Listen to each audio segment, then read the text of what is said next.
In the beginning, Children of Time opens not with humility, but with the old human habit of playing God and calling it progress. Doctor of Rana Kern, brilliant and absolute, stands over a world prepared for transformation, a green sphere waiting for intelligence to be planted like a flag. Her plan is simple only in the way empires think simple. Seed the planet with a nanovirus designed to uplift monkeys into reasoning beings. Then let evolution run in accelerated form until a new civilization flowers under humanity's distant supervision.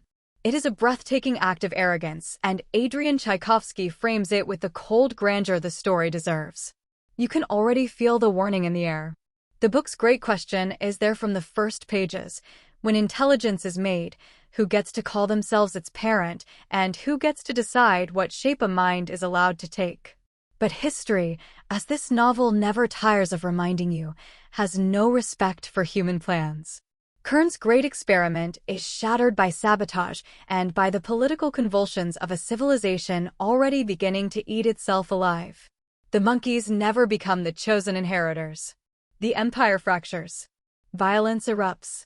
Kern, refusing extinction, copies herself into machine form and is left circling above her promised world like a stranded deity whose worshippers have all died. Down below, the nanovirus falls anyway, but not into the hands humanity intended. It enters the web of another life entirely. In that single twist, the whole novel pivots from familiar science fiction into something stranger and richer. The gift humanity meant for creatures shaped in its own image instead enters the bodies of spiders. Not the noble ape, not the mirror, but the alien thing that once inspired revulsion. Civilization begins there. On the planet below, time begins its patient work. Tchaikovsky does not rush this miracle. He lets you watch intelligence awaken one fragile threshold at a time. The first generations of spiders are still bound to instinct, violence, mating rituals, hunger, and fear. Yet the nanovirus nudges, rewards, accelerates. A female spider of the porcelain hunts, learns, remembers. Her world is leaves, silk, vibration, movement, the immediate poetry of predator and prey. And still something else is taking root beneath instinct: pattern, recognition, curiosity. That is one of the book's most powerful themes, and it arrives quietly. Intelligence is not bestowed in one bright moment. It is accumulated through survival, adaptation, and relation. Even at this tiny scale, the web becomes a symbol of mind itself. Every thread a connection, every tremor a message, every choice part of something larger than the creature making it. One of the novel's shrewdest moves is that it does not simply make the spiders intelligent and leave them otherwise unchanged. Their biology matters. Their instincts matter. Their society must grow out of what they are, not out of a human template pasted over them. So the early spider world is marked by harsh sexual hierarchy, by ritual, by assumptions about who gets to matter. Females dominate by size and force. Males are disposable, ornamental, useful only in narrow ways. And then, slowly, that order begins to crack. Fabian and those like him become symbols of another possible future: careful, inventive, observant, underestimated. The spider's social evolution mirrors human history without lazily repeating it. Tchaikovsky is too good for that. What he shows instead is that oppression is not sacred merely because it feels natural. Even in a web world of predators, intelligence can become a force that questions the old script.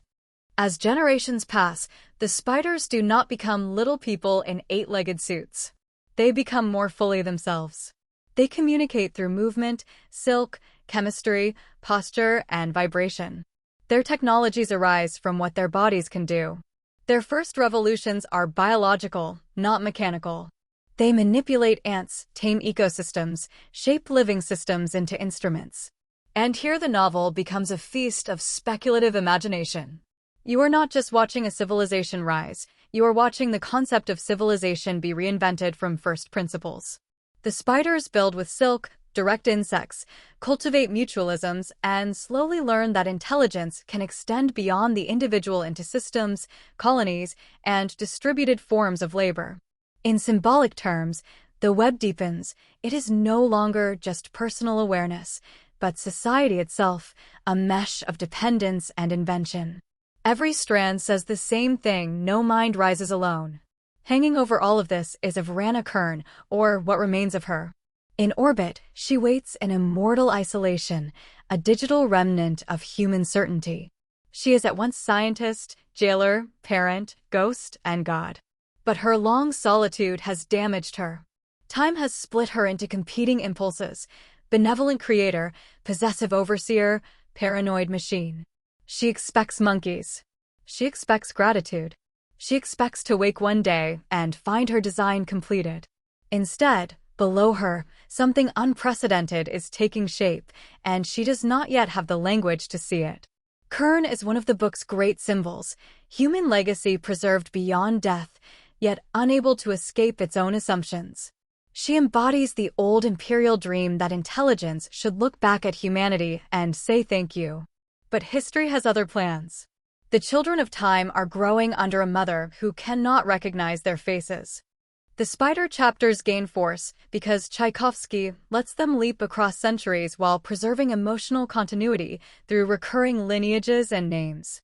Portia returns, and Fabian returns, and Bianca returns, not as the same individuals, but as repeating patterns in a civilization's memory, like constellations reappearing in different seasons. The effect is hypnotic. You begin to feel evolution itself as character. Each generation inherits not only tools and territory, but unfinished arguments. Curiosity returns. Fear returns. Ambition returns. Compassion struggles to return. In this way, the novel turns deep time into drama. That is no small feat. Most stories shrink when stretched across millennia. This one grows larger, because it understands that civilization is a conversation no single lifespan can complete.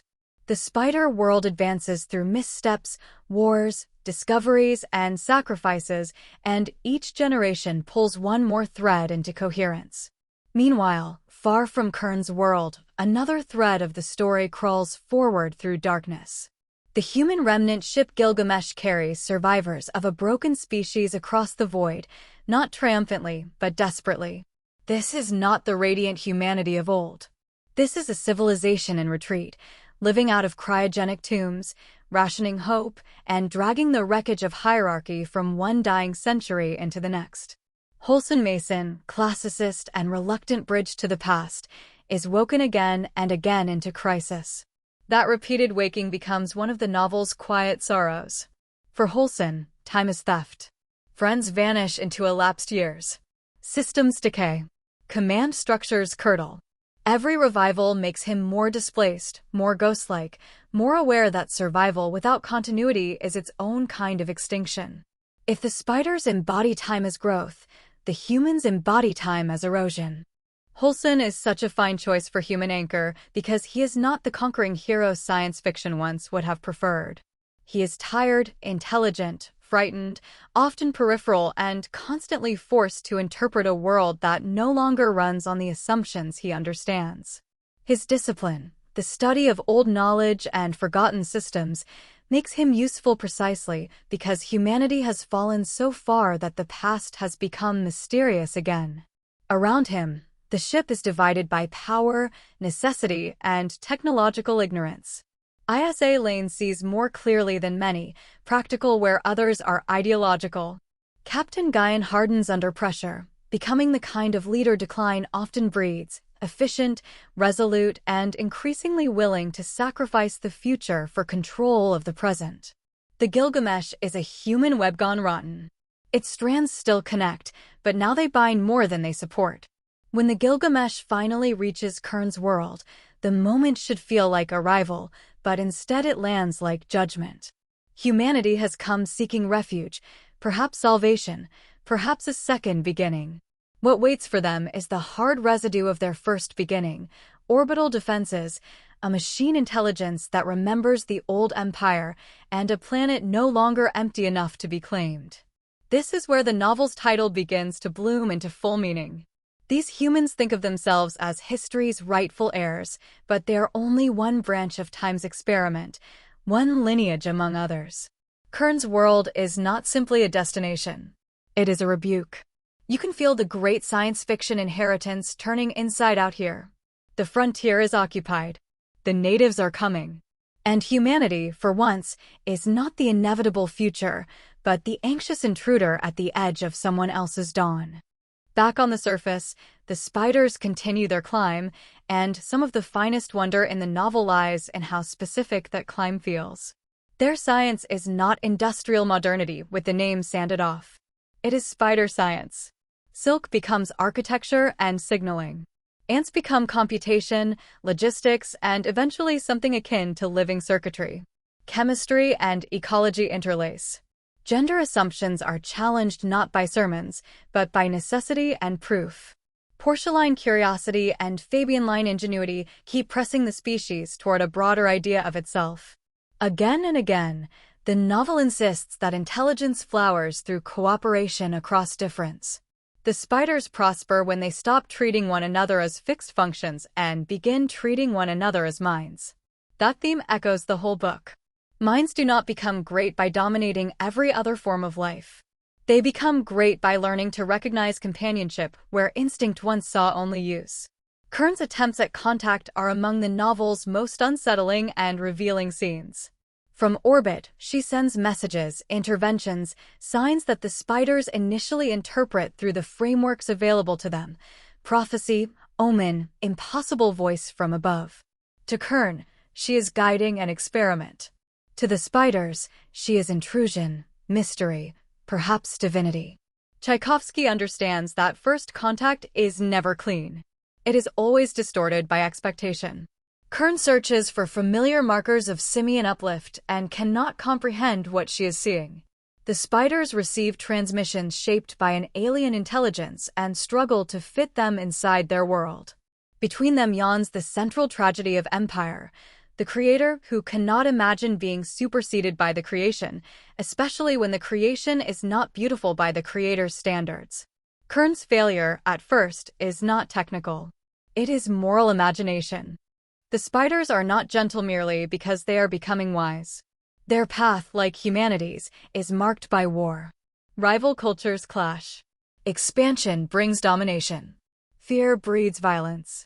The most haunting non-human adversary in the book is the ant collective, a distributed intelligence emerging from colony logic rather than individual selfhood. It is one of Tchaikovsky's best inventions because it forces the spiders and us to confront another version of mind entirely, one even less familiar than their own. If the spider web symbolizes interdependent individuality, the ant superorganism suggests the terrifying possibility of total collective being, a civilization with no room for personhood as humans understand it. The spiders survive not by becoming pure conquerors, but by learning how to negotiate the border between self and system. In that struggle, the novel asks whether civilization is strongest when centralized or when it leaves room for many nodes of thought. On the Gilgamesh, pressure produces uglier transformations. Resources are thin. Sleep is uncertain. The command structure grows more authoritarian because decline always tempts people to confuse control with wisdom. Gaian becomes increasingly willing to define survival in narrow, brutal terms: secure the planet, protect the ship, preserve the species, regardless of what must be ignored or crushed to do so. Holson and Lane see more of the moral cost, but knowledge does not always grant power. One of the sharpest ironies in the novel is that the supposedly advanced humans are, in many ways, less capable of change than the spiders. They remain trapped inside inherited myths of entitlement, hierarchy, and species centrality. The old web of humanity is rigid where the spider web is adaptive. That contrast makes the approaching conflict feel less like good versus evil and more like evolution testing which civilization has truly learned. By the time the spiders reach their equivalent of an industrial and scientific revolution, the novel is operating on a level of speculative confidence that feels almost intoxicating. They move into the air. They reshape biology into infrastructure. They begin to understand astronomy, radio, and the existence of the watching intelligence overhead. What matters here is not simply that they become advanced. It is the way they do so while remaining visibly, thrillingly alien. Their aircraft, their laboratories, their social debates, their politics of sex and labor, all of it is rooted in spider life. This is where Children of Time becomes one of the great arguments for science fiction as a literature of cognitive expansion. It teaches you, patiently, to inhabit forms of consciousness you once would have recoiled from. The web, in this stage, becomes almost a cosmic image, local strands reaching upward into the dark between worlds. Eventually, the spiders reach orbit and the story tightens like a drawn thread.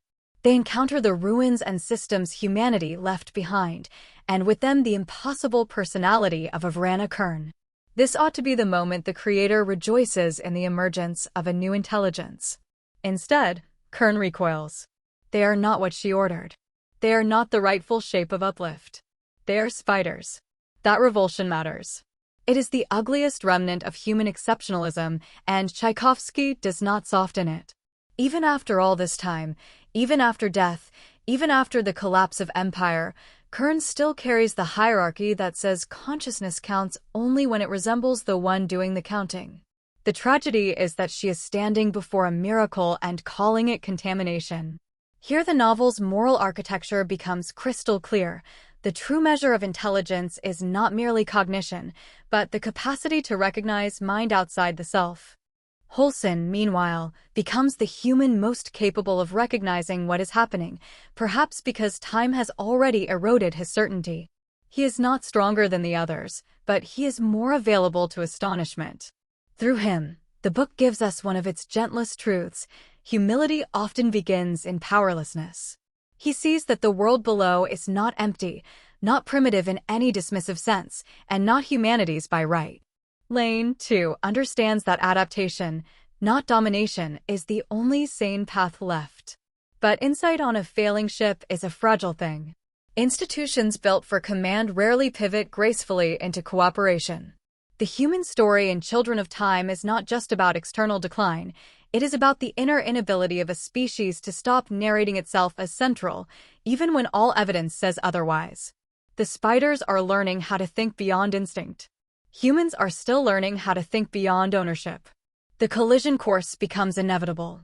Gaian and the desperate human command cannot accept a future in which their species is merely one intelligence among others. To them, the planet must be secured. To the spiders, the newcomers are enormous, violent, unstable beings from the sky, dangerous in exactly the way their myths warned them danger would be. Yet the genius of the novel is that it never lets the conflict settle into simple extermination fantasy. The spiders do not respond with brute force alone. They respond with study, infiltration, systems thinking, and patience. They have learned from evolution itself. They know that survival belongs not just to the strong, but to the flexible, the observant, the cooperative. In narrative terms, this is where the spider web becomes strategy. A network that does not meet violence head-on, but surrounds it, understands it, and changes the conditions under which it can act. The spiders boarding the human ship is one of the novel's most delicious reversals. What humans would once have considered vermin become infiltrators, engineers, diplomats, and conquerors of a sort. The scale shift does wonders here. To the spiders, the ship is a metallic continent of hostile giants. To the humans, the spiders are a nightmare of impossible intelligence moving through vents, cables, and hidden spaces. But Tchaikovsky never uses that horror cheaply. He has spent the whole novel retraining our sympathies, and now the old instinctive fear of spiders returns transformed. The monster in the walls is also the future arriving. The unsettling brilliance of these scenes lies in their double vision. You understand exactly why the humans panic, and exactly why that panic reveals their limits. They cannot imagine being mastered by what they refuse to imagine as persons. What the spiders ultimately deploy is not merely a weapon, but a philosophical answer. Using the same broad legacy of uplift technology that began the whole catastrophe, they alter the humans, not to erase them, but to open them, to make empathy and mutual comprehension more possible. It is a shocking move, morally slippery and deeply memorable. The book does not present it as clean sainthood. It is intervention. It is coercion. It is also mercy compared with annihilation. In one sense, humanity receives at the end what it once meant to bestow at the beginning, a push beyond the limits of its own inherited nature. The circle closes beautifully there. The species that wanted to play creator becomes, at last, the one being transformed. And, because the agents of that transformation are spiders, the novel lands its final thematic blow: civilization belongs to those who learn to share it. Kern's own arc resolves with a kind of painful grace. She is forced to confront the fact that her children are real, but not hers in the possessive way she imagined. The spiders do not validate her ideology. They expose its poverty. And yet they do not simply cast her aside. In some sense, they redeem her by making room for her to become more than the fossil of old human supremacy. This is one of the novel's quietest but richest threads, that even terrible legacies can be repurposed if they are made to serve a wider order than the one that created them. Kern begins as a monument to imperial authorship. She ends, more or less, as one voice among others in a future she could never have designed. The god in orbit is reduced, corrected, and finally humanized by the very aliens she once dismissed. For humanity, the ending is not triumph, and that is exactly why it works. The survivors do not reclaim destiny in some stirring colonial gesture. They are not crowned masters of a new Eden. They are folded into a more complicated future, one in which they must live beside another intelligence that has, in crucial moral ways, outgrown them. This refusal of easy species vanity is one of the reasons Children of Time lingers. So much science fiction promises that no matter how strange the universe becomes, humanity will remain the natural center of meaning. Tchaikovsky offers something braver. He imagines a future where survival requires decentering ourselves, where to live on means accepting kinship without sameness. The human survivors are spared, but they are also revised. They must enter history again not as rulers, but as participants in a larger web. The symbolic architecture of the novel is almost embarrassingly elegant once you step back and see it whole. The web is everywhere, as spider craft, yes, but also as culture, communication, ecology, and history itself. A web is strong not because any one strand is dominant, but because each strand depends on others under tension. That is the book's answer to empire and to species narcissism. No civilization survives by imagining itself alone. The humans fail repeatedly because they think in ladders, higher and lower, maker and made, civilized and savage. The spiders succeed because they learn, however imperfectly, to think in networks. Even the title points in this direction. These are not just the children of human time or spider time. They are the children of evolutionary time, of contingency, of the long patient process that produces mind wherever it can, without asking our permission. There is also something unexpectedly moving in the novel's treatment of monstrosity. At the start, spiders occupy the old human role of the nightmare thing in the corner, the many-eyed predator, the creature we are conditioned not to understand.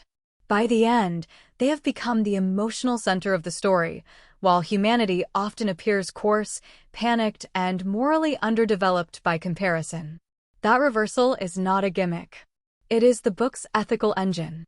Tchaikovsky asks you to examine how quickly the category of monster collapses when you are forced to see from the other side. He does not sentimentalize the spiders. They remain dangerous, alien, and rooted in instincts humans do not share. But he makes them intelligible, and once that happens, revulsion becomes relation. Few novels dramatize so well the moral importance of imaginative sympathy. To understand the alien is already to become less barbaric. And so Children of Time ends not with the old anthem of dominion, but with a harder and more beautiful promise. Intelligence is not a throne reserved for one body plan, one lineage, one mythology of self-importance. It is a fragile flame that may arise in silk and venom, in battered scholars, in machine ghosts, in species that terrify one another before they learn to speak. The future, the novel insists, belongs not to the strongest claimant, but to whoever can build the broadest web of coexistence. That is why the book feels so large when it closes. It has told a story about spiders and starships, yes, but also about humility before time, about the collapse of empire, about the possibility that consciousness becomes nobler only when it stops demanding to be alone. And as the camera of your imagination pulls back, you can see it clearly. The universe is full of children, and none of them are chosen in advance. If you learned something today, consider giving this video a thumbs up so others will get the chance to learn as well. Let us know in the comments what works you would like to see next. Happy learning! We hope to catch you in the next video.